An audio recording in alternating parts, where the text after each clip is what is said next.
Hello guys, welcome back to the channel our Study Adda. Guys आज हम start करने वाले हैं द एनिमी चैप्टर की समरी। गाइस इस चैप्टर के राइटर हैं हमारे पर्ल एस बक। इनका जन्म हुआ है 26 जून 1892 में और ये एक अमेरिकन पोएट हैं, साथ साथ नोबल भी लिखी हैं इन्होंने एक नोबल लिखी थी 1932 में जिसका नाम है द गुड अर्थ और इसके लिए इन्हें प्राइज भी मिला था। अब मैं चैप्टर का ओवरव्यू दे देती हूँ। इस चैप्टर में सेकेंड वर्ल्ड वॉर की बात हो रही है जब अमेरिका और जापान आपस में दुश्मन थे, कट्टर वाले।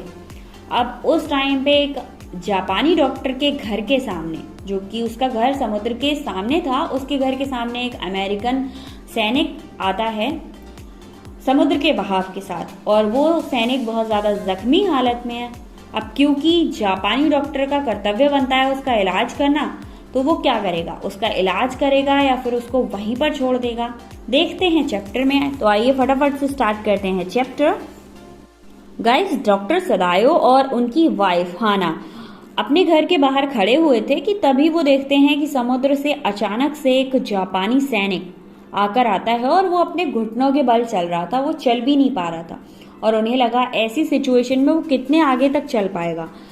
और क्योंकि उस टाइम पे जापान और अमेरिका कट्टर दुश्मन थे तो उनके लिए भी वो एक दुश्मन जैसा ही था जो बुरी तरह से घायल था और बेहोश अवस्था में था। सदायो एक डॉक्टर हैं, वो अपना कर्तव्य निभाना जानते हैं और अपने राष्ट्र के प्रति भी उनकी। गाइस डॉक्टर सदायो का जो घर है वो जापान के समुद्र के पास है और स्क्वायर शेप का है। उन्होंने अपना घर एक स्टोन के ऊपर बना रखा है, वहां पर कुछ पाइनस ट्री भी हैं जो कि काफी घुमावदार हैं।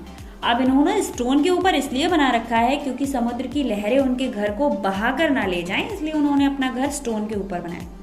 वहां पर जो ट्री हैं उन ट्री पर सदायो बचपन में चढ़ा करते थे एंड वो ये भी बताते हैं कि वो अपने पापा के साथ बहुत सारे आइलैंड घूमने जाते थे। उनके पापा कहते थे कि ये आइलैंड स्पिन स्टोन हैं जो जापान को आगे ले जाएंगे। तब सदायो पूछते थे कैसे आगे ले जाएंगे, तो उनके पापा कहते थे कि कोई भी फ्यूचर को नहीं जान सकता और ना वो हमारे कंट्रोल में है। तो ये बात सदायो को हमेशा याद रहती है कि फ्यूचर हमारे कंट्रोल में नहीं है। हालांकि सदायो के जो फादर थे वो सदायो से प्यार बहुत करते थे पर बात ज्यादा नहीं करते थे। सदायो को पढ़ाने के लिए उन्होंने मतलब स्टडी के लिए 22 की एज में अमेरिका भेजा था और 30 की एज में सदायो वापस आ गए थे। सदायो के फादर का एक ही सपना था कि वो एक फेमस डॉक्टर एंड साइंटिस्ट बने। अब सदायो इतना इसलिए फेमस हुए क्योंकि वो एक ऐसी मेडिसिन पर काम कर रहे थे जो विंड को भरने के लिए या फिर जो जख्म होता है ना, आप कह सकते हैं, चोट को भरने के लिए काम आती है, चोट को जल्दी भर देती है, इसलिए वो बहुत ज्यादा फेमस हो चुके थे। गाइज ये स्टोरी उस टाइम की है जब सेकेंड वर्ल्ड वॉर चल रहा था, मैंने आपको पहले भी बताया। तो इस टाइम पे सारे सोल्जर्स डिफरेंट जगहों पर गए हुए थे, उनके साथ साथ उनके ट्रीटमेंट के लिए सारे डॉक्टर भी उनके साथ गए हुए थे। लोगों का ग्रुप बना दिया गया था और सारे ग्रुप को अलग अलग जगहों पर भेज दिया गया था। बट डॉक्टर सदायो कहीं नहीं गए थे क्योंकि वो एक रिसर्च में बिजी थे। अब एक रीजन हो गया कि वो रिसर्च कर रहे थे एंड सेकेंड रीजन ये था कि वहां पर एक ओल्ड जर्नल रहते थे जापान में ही, जो काफी ओल्ड हो चुके थे और जिनका सर्जरी करना था। और क्योंकि डॉक्टर सदायो एक फेमस सर्जन थे तो जब भी उनको जरूरत पड़े तो उनकी सर्जरी की जा सके। ऑथर बताती हैं कि जहां डॉक्टर सदायो रह रहे थे वहां पर समुद्र था और बहुत तेज गर्मी थी। अब आपको पता है जब गर्मी तेज होगी और समुद्र के पास की जगह है तो रात में बहुत सारा विंड आएगा और ब्लैक कलर के क्लाउड्स छा जाते हैं। वही सब चीजें डॉक्टर सदायो देख रहे थे। उस विंड से और ब्लैक क्लाउड से सारे जो आइलैंड थे वो छिप गए थे। तभी जो डॉक्टर सदायो हैं वो एनालिसिस करते हैं और पता लगाते हैं कि भाई कितनी जो विंड है वो उनके घर की तरफ आ रहा था। उसके बाद वो अपने रूम से बाहर जाते हैं तो देखते हैं कि उनकी वाइफ अपने 2 बच्चों के साथ, जिनका नाम है हाना, उनका वेट कर रही थी। उन्होंने ब्लू कलर का एक स्वेटर जैसा पहन रखा था। हाना रूम से बाहर आती है और सदायो के हाथ में हाथ डालकर एक क्यूट सी स्माइल उनको देती है।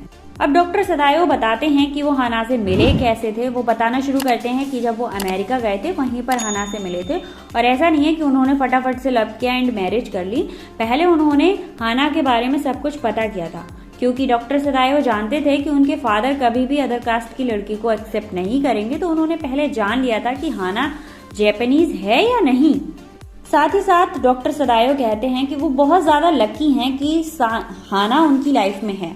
अगर हाना नहीं मिली होती तो पता नहीं उनकी लाइफ में क्या हुआ होता।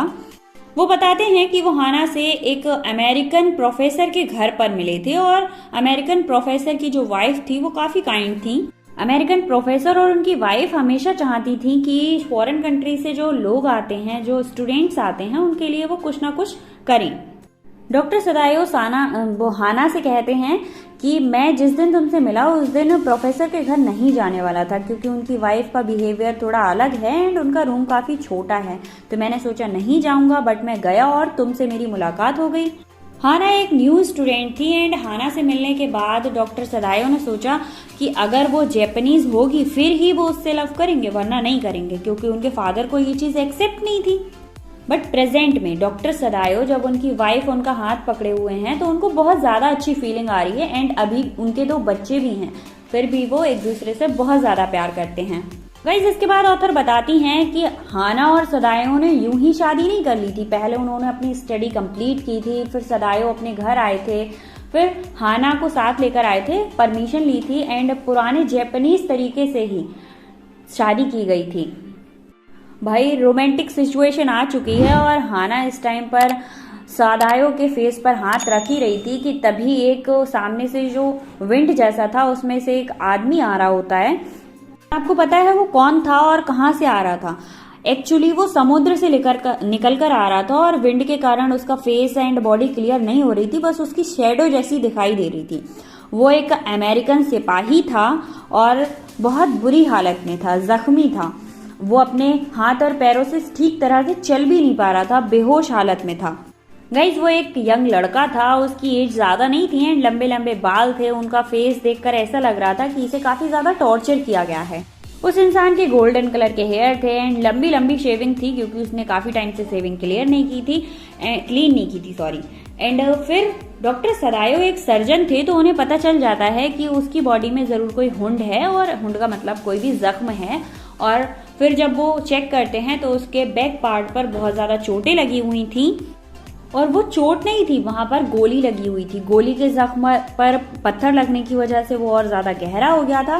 क्योंकि डॉक्टर सदायो एक सर्जन थे, उन्होंने कुछ ट्रीटमेंट जैसा किया, मतलब कुछ चीज उठाकर लगाई जिससे उसका ब्लड बहना बंद हो गया। हाना कहती है कि ये बहुत ज्यादा जख्मी हालत में है एंड ये है कौन, तो उसे डॉक्टर सदायो बताते हैं कि ये एक अमेरिकन सिपाही है और हमारे लिए एक प्रिजनर है।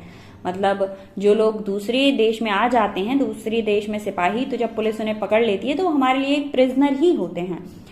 अब सदायो और उसकी वाइफ हाना दोनों सोचते हैं कि अब क्या किया जाए। अगर हम घर में ले जाएंगे तो पुलिस हमें पकड़ लेगी, और हम इसे यहाँ छोड़ देते हैं तो ये बीमार है। तो सदायो कहते हैं कि हम इसे फिर से सी में फेंक देते हैं, क्योंकि अगर पुलिस के हवाले करेंगे तो पुलिस इसे मार डालेगी। हाना और सदायो उसे टुकुर टुकुर देखे जा रहे हैं, उनकी हिम्मत नहीं पड़ रही है उसे सी में फेंकने की, क्योंकि वो भी एक इंसान है। हालांकि सदायो और हाना दोनों ही अमेरिका से पढ़कर आए थे, बट अब अमेरिका उनके लिए एनिमी था, दुश्मन था। वो अपनी कंट्री से बहुत ज्यादा प्यार करते थे, इसलिए अपनी कंट्री को धोखा नहीं दे सकते थे। सदायो और हाना बहुत ज्यादा कंफ्यूज थे और बस उसको देखे जा रहे थे। गाइस, वो फाइनली डिसाइड करते हैं। क्या डिसाइड करते हैं ये देखते हैं न्यू पार्ट में, यानी यार वीडियो बहुत ज्यादा लंबा हो जाएगा, तो नेक्स्ट वीडियो में देखते हैं। Thank you so much. I hope आपको चैप्टर समझ आया होगा एंड सारे चैप्टर की वीडियो के लिए चैनल चेक कर लीजिए। और अगर इन्हीं चैप्टर के क्वेश्चन आंसर चाहिए तो डिस्क्रिप्शन में यार सारे चैप्टर्स के क्वेश्चन आंसर के लिंक दिए गए हैं, फटाफट से जाके चेक कर लो।